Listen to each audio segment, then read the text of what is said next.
The 7 levels of zombie apocalypse is explained. Level 1, Trash Apocalypse.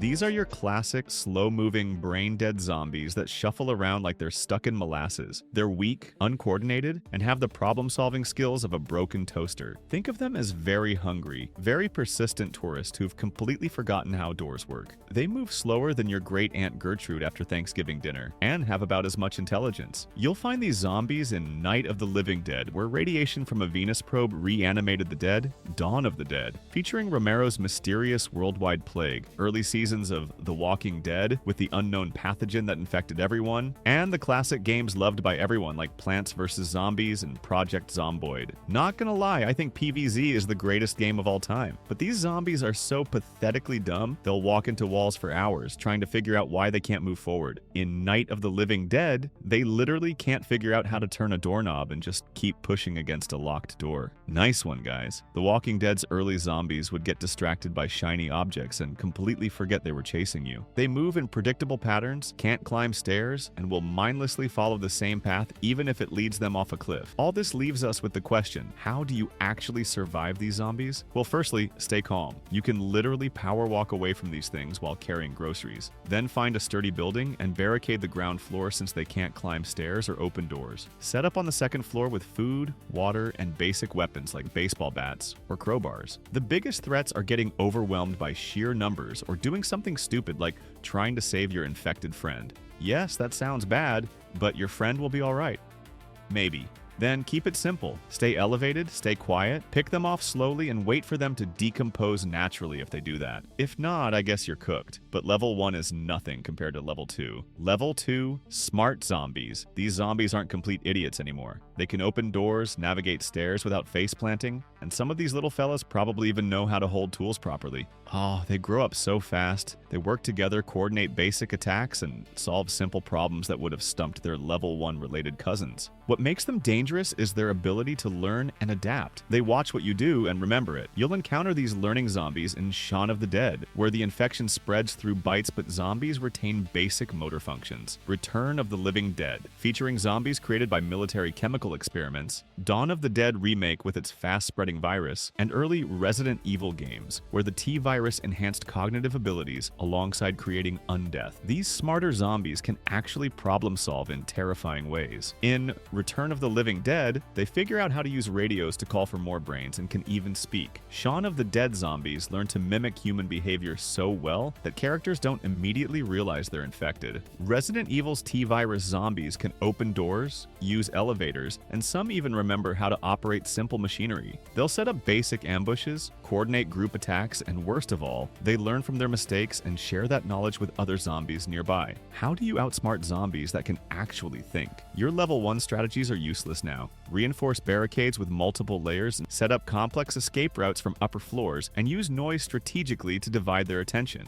Stock up on ranged weapons and create multiple safe rooms with independent supply caches. The key is staying 2 steps ahead of their problem-solving abilities and never underestimating their capacity to learn. Don't rely on single-point failures. If they can open one door, assume they can open all doors. If you thought this level was crazy though, your mind will explode on level 3, Strong Zombies. Welcome to the nightmare realm where everything you know about zombie combat becomes irrelevant. Unless you're more of a geek than I thought, no offense. These aren't shambling corpses, they're full sprint, Olympic-level athletes with anger management issues and unlimited stamina. They can run like they're late for Black Friday sales and you're hoarding the last TV. They retain coordination, jumping ability, and spatial awareness, vaulting over cars and leaping between rooftops at full speed. These sprinting nightmares appear in 28 Days Later, where the rage virus creates hyper-aggressive infected with intact muscle function, Dawn of the Dead, remake featuring a mysterious plague that maintains physical capabilities, World War Z with its fast-spreading pathogen that turns victims in seconds, and Left 4 Dead games where the green flu creates athletic infected with enhanced physical abilities. The sheer physical prowess of these zombies is absolutely terrifying. 28 Days Later, infected can sprint at full human speed for extended periods without fatigue, leap through windows, and climb obstacles with frightening agility. World War Z zombies move like a coordinated swarm, climbing over each other to scale massive walls in minutes.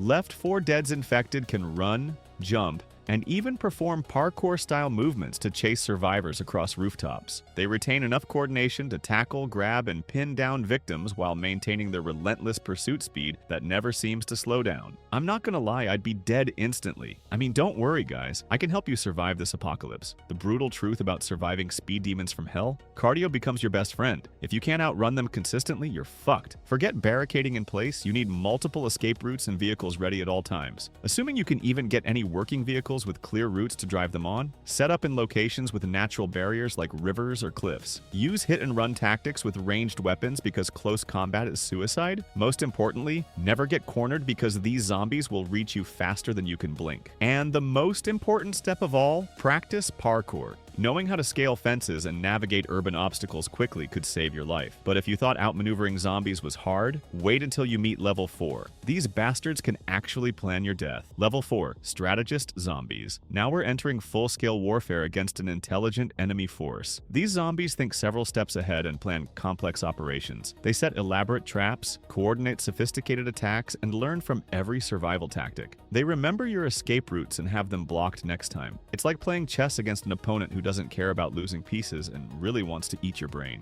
You'll face these tactical zombies in I Am Legend, where the Crippen virus created Dark Seekers with pack intelligence and basic tool use, World War Z book featuring organized zombie hordes with strategic thinking, The Last of Us with cordyceps fungal infection, creating different intelligent infected classes, and State of Decay games where plague zombies demonstrate complex group coordination and territory control. The strategic capabilities of these zombies are genuinely chilling. I Am Legend's Dark Seekers set elaborate traps, use pack coordination to hunt, and even show evidence of hierarchy and communication. The Last of Us infected work together with different specialized roles. Clickers use echolocation to guide others, while bloaters act as living tanks that coordinate with smaller infected. World War Z book zombies demonstrate collective intelligence, learning to climb human ladders and overcome obstacles through coordinated group effort. State of Decay, plague zombies establish territorial control, coordinate attacks from multiple directions, and adapt their tactics based on survivor behavior patterns. So, do you feel secure with your plans? They've already drafted the counterplay, constantly change behavioral patterns, and never use the same strategy twice. Set false trails and decoy shelters to waste their planning efforts. Use psychological warfare like fake weaknesses to bait them into your own traps. Maintain multiple backup plans because they're learning from every encounter and sharing information with the broader zombie network. Think like a military tactician. Use misdirection, create false intelligence, and always assume they know more than they reveal. Level 5 is where Mother Nature decides to join the apocalypse and things get genuinely fucked up. Level 5, Mutation Zombies. Evolution has run completely wild, throwing every rule of biology out the window. These zombies have specialized abilities that break every scientific law you learned. Some have acid blood melting through steel, others climb walls like spiders. Some develop echolocation better than bats, or super strength making bodybuilders look like toddlers. They continue evolving over time, creating specialized classes with unique abilities and increasingly creative ways to end your existence. These mutated horrors show up in The Last of Us, where cordyceps fungus creates clickers with echolocation and bloaters with explosive spore attacks. Resident Evil mutations caused by various virus strains creating lickers, tyrants, and other bioweapons. Dead Space necromorphs formed by alien markers reshaping human tissue into specialized killing machines. And Left 4 Dead Special, infected like hunters, smokers, and tanks, created by green flu mutations. The mutations these zombies undergo defy all biological logic. The Last of Us clickers develop fungal plates over their faces but gain supernatural hearing that can detect heartbeats through walls. Resident Evil's lickers lose their skin entirely but gain incredible speed, wall climbing abilities, and razor-sharp claws that can slice through metal.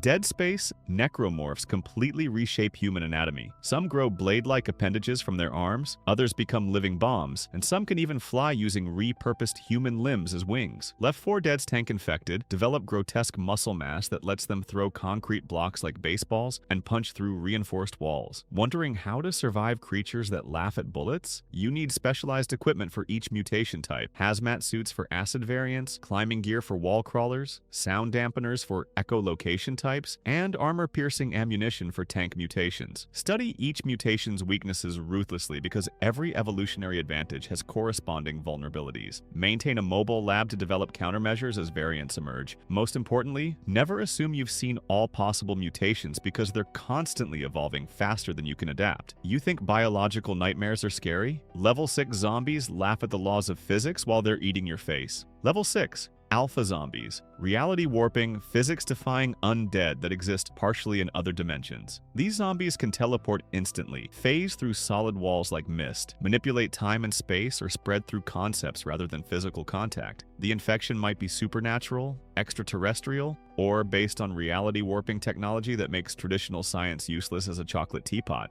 These reality-bending zombies exist in dead space necromorphs created by markers that exist partially outside normal spacetime. Call of Duty Zombies campaigns featuring ancient cosmic entities like the Apothecons that manipulate reality across dimensions. Event Horizon, where exposure to hellish dimensions creates entities that defy physics, and John Dies at the End, with soy sauce creating infections that spread through alternate realities and timeline manipulation. The reality warping abilities of these zombies make traditional combat completely meaningless. Dead space markers create necromorphs that can teleport through walls, manipulate gravity fields, and exist in multiple dimensions simultaneously. Call of Duty's Apothecon-influenced zombies can phase between reality layers, teleport across maps instantly, and some can manipulate time itself to attack you before you even see them coming. Event Horizon entities exist in spaces that shouldn't be possible, moving through areas that are bigger on the inside than outside. John Dies at the End infections spread through dreams, memories, and alternate timelines. You can be infected by a zombie that doesn't even exist in your reality yet. Traditional survival becomes meaningless when reality itself is hostile to your existence. Traditional weapons are counterproductive when enemies exist in multiple dimensions or rewrite physics on a whim. Accept that everything you know about reality might be wrong. Seek ancient texts, alien technology, or dimensional artifacts to fight supernatural fire with fire. Protect your mind through meditation or psychic barriers because infections spread through thoughts and dreams. Most importantly, maintain your sanity because losing your grip on who you are might be worse than death. Level 7 isn't even a zombie apocalypse anymore. It's the universe having a complete mental breakdown and taking you with it. Level 7. Unsurvivable zombies. This isn't a zombie apocalypse. It's the complete breakdown of reality, causality, and existence itself. These aren't undead. They're manifestations of entropy that decided the universe was a mistake needing correction through complete elimination of all possible existence. They can infect you by thinking about them, existing in the same universe, or through concepts so abstract that understanding them makes you part of the infection. Some spread backwards through time. Others exist as mathematical equations that gained consciousness and decided humans are rounding errors. These cosmic nightmares transcend normal media, appearing in theoretical cosmic horror scenarios where reality itself becomes hostile.